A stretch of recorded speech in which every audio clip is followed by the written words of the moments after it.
આપણા ભારતીયોની એક ખાસિયત છે કે આપણને એક એવી બીમારી છે જેમાં આપણે એમ કહીએ ને કે મને બધી જ ખબર પડે છે, હું બધું જ જાણું છું.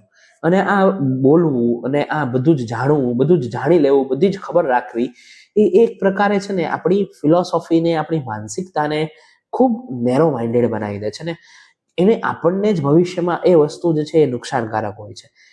જ્હોન હાઇડરનું પુસ્તક છે ધ તાઓ ઓફ લીડરશિપ. એની અંદર એક ચીની ફિલોસોફર છે લાઓત્ઝી. એ લાઓત્ઝુની જે છે એ ચીની ફિલોસોફી છે જે આપણા કરતા બિલકુલ અલગ છે. એમણે કહ્યું છે કે હું બધું જાણતો નથી. આ જરૂરી પણ નથી કે તમે બધું જાણતા હો.